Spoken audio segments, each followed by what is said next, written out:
curse you, Star Fox! I had this big ass dumb smile throughout my time playing Star Fox 2026. I grew up with Star Fox SNES and Star Fox 64.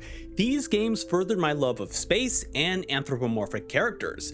And I also frequently used catchphrases like, "Geez Louise, good luck, and can't let you do that" as a child.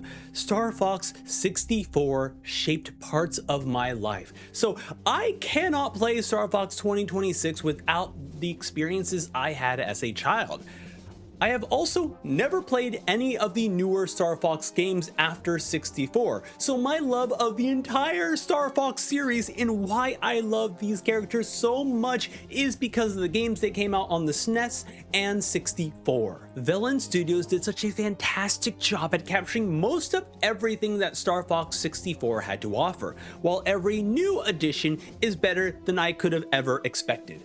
One of the biggest additions is the focus on cinematics. Star Fox 64 had small bits of dialogue that tied the story together. Star Fox 2026 dedicates so much time to providing weight to each of the locations we visited throughout the game that I had to start to think about the routes I want to go based on whether it was where General Peppers preferred I go or where my crew wanted to go. Although I greatly love the cinematics, as I enjoy seeing the Star Fox crew together, the cinematics lacked tension. When I was playing the game, I felt the overwhelming pressure of Andross. As I got closer and closer to the final planet Venom, the game got more difficult. Enemies that could be destroyed in a single shot are now swarming in large groups. Battleships and bioweapons begin to appear to stop my progression. The stakes felt so real. However, in the cutscenes, it doesn't feel like that. The Star Fox crew doesn't get affected by what's happening. They act the same way leaving Corneria as they do approaching Venom. For Fox, his father died on Venom. There should be a major moment. Is Fox hesitating?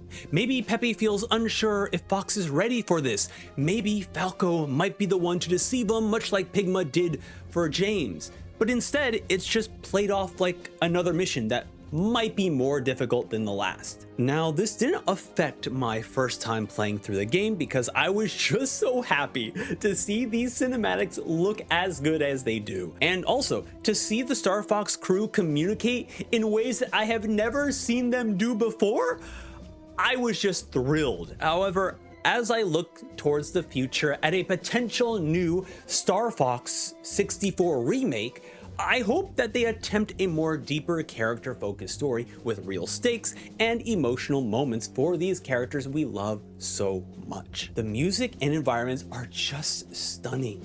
These detailed environments fully capture every aspect of their Star Fox 64 counterparts. Paired with one of the greatest soundtracks that is now orchestrated, it just feels so good to my soul and my body. A part of me wishes I could just fly without any enemies just to experience all these locations and their music. A change that I don't feel like they fully nailed is the voice acting. This isn't an issue with any of the actors themselves or specific voice performances. Instead, there is a strong disconnect between the vocal performances of Star Fox 64 being this overly theatrical performance of these characters. Who are you guys? We're Star Fox. You'll never defeat Andross!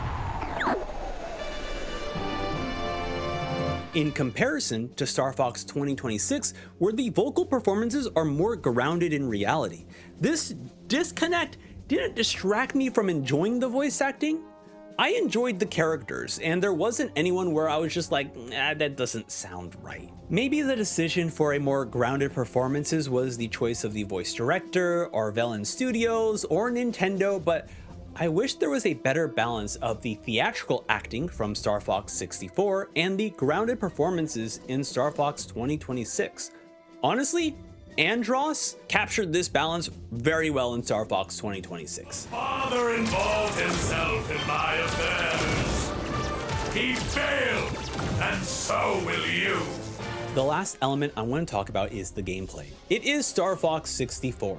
If people question whether Star Fox 2026 is worth playing, I'd recommend playing the demo or a couple of levels in Star Fox 64 and asking them if they would want to play the same game with better music, graphics, and cinematics. However, because it is Star Fox 64, the gameplay is already incredible. It is so nice to see a classic shoot 'em up, or as Villain Studio calls it, a cinematic shooter that feels so good to play. These games are not funded by big publishers anymore, so to see Star Fox with such a high level of production makes this shoot 'em up game so incredibly exciting and beautiful to experience. The game is still as short as Star Fox 64. You can reach the credits within 2 hours. However, this game heavily relies on replayability.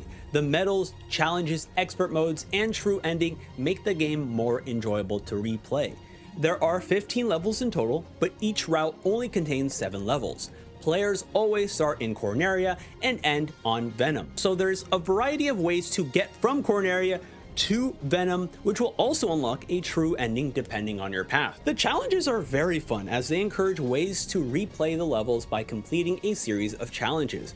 Expert mode is something I haven't unlocked because it requires getting medals on all 15 levels, but based on expert mode from the original, it will certainly be extremely difficult because you're just getting shot a lot more and it does a lot more damage. The online modes are also very fun, but they're also very short and there are only 3 levels, so there really isn't much depth there. As you could clearly tell, I love Star Fox 2026. Sure, I may have some minor issues with the decision for the grounded vocal performances and the lack of tension in the cinematics, that I hope will be improved if they make another Star Fox game.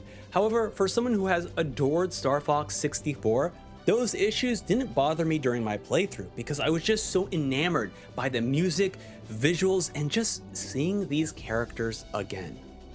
Thank you all for taking your time to watching my review of Star Fox 2026, which also, I forgot to mention, I played the last hour of this game playing with the N64 controller.